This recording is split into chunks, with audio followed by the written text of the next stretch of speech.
I feel it is not even the question of one term. Is the weight of promises that President Ruto gave to Kenyans. You know, just one needs to just play those clips against what he has done for the last 3 years and what he's not likely to do for the next 2 years. This is something that I fundamentally believe will happen. And if anybody doubts that a sitting president can lose elections, they should pick examples. Apart from that, there is also the question of Zambia, the question of Angola, and the other, even internationally. Trump, Bush, the father of George Bush, the second Bush to become president, and many other places in the world. Right. So one term is not unique to Kenya. It is a phenomenon that can take place as long as somebody misadvises himself, thinking that he's the most educated president that Kenya ever had. Learned in what field? Is it in leadership? Or it's just another field that has nothing to do with leadership? And you see, you can demonstrate your intellect, your capacity, your experience by churning out good results. But just saying you went to school, many people have gone to school. So what? A former cabinet secretary or a minister during the Kibaki time era, Kipruto Arap Kirwa, has said that the African leadership is gaining popularity day in, day out. That African continent is now embracing the democracy entrusted in the various constitutions of different countries, saying that President William Ruto might be a one-term president in his leadership if it is going through what is happening now. Kipruto Arap Kirwa particularly mentioned Zambia and Angola as a good examples of countries that is shifting the political climate in Africa, where normally in Africa, presidents are always on power until death or even 2 terms like Kenya in accordance to constitution. Countries like Uganda have had only almost a president for almost 30 or 40 years.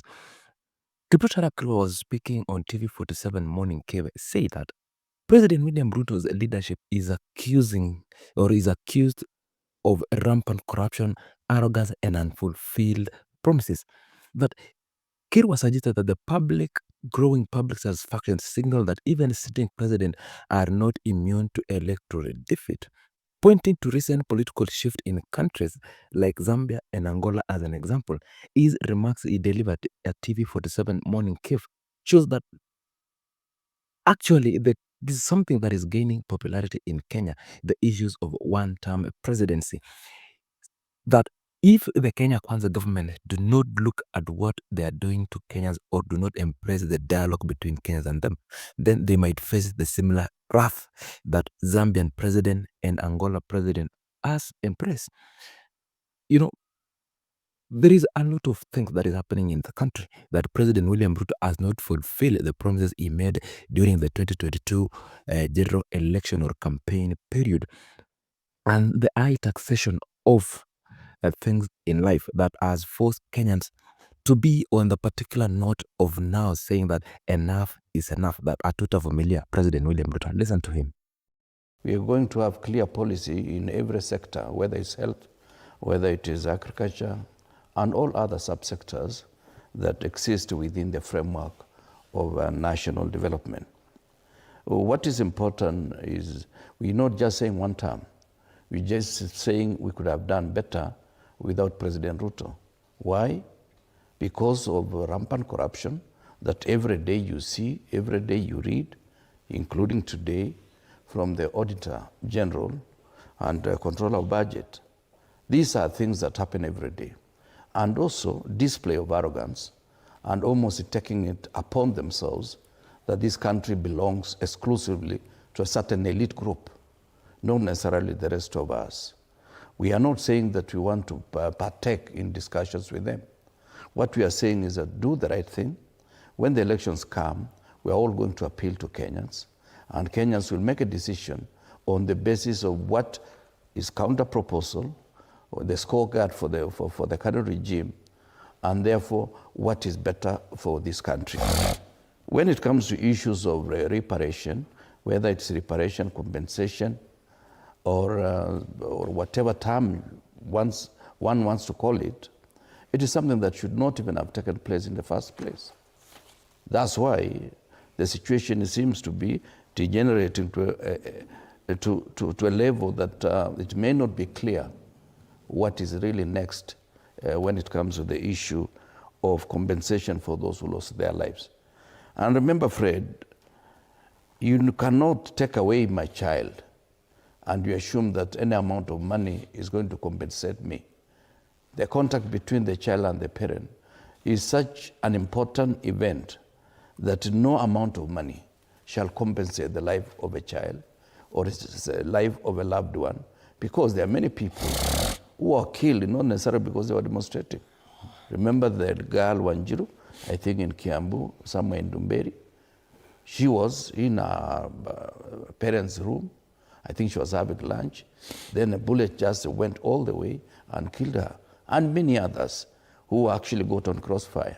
Remember Kariuki, the guy who was selling masks, that somebody at point blank shot him, he went down, taken to hospital, in ICU, then eventually he dies. And people want to play that as if compensating somebody. And whose money is it? Who is culpable? Who is to blame? Is it the policeman who shot these people? Or is it the government itself that gave instructions?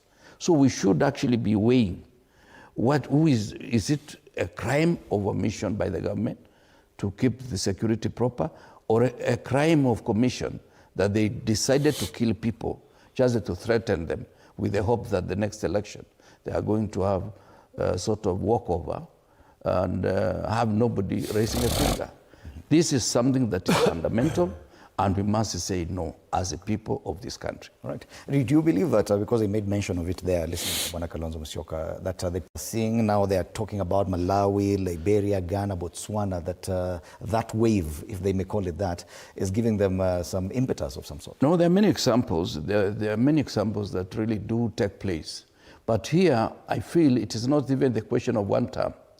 It's the weight of promises that President Ruto gave to Kenyans. You know, just one needs to just play those clips against what he has done for the last 3 years and what he's not likely to do for the next 2 years. This is something that I fundamentally believe will happen.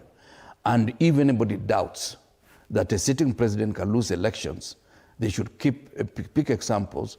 Apart from that, there is also the question of Zambia, the question of Angola, and the other, even internationally. Trump, Bush, the father of George Bush, the second Bush to become president, and many other places in the world. Right. So one term is not unique to Kenya. It is a phenomenon that can take place as long as somebody misadvises himself, All right. thinking that he's the most educated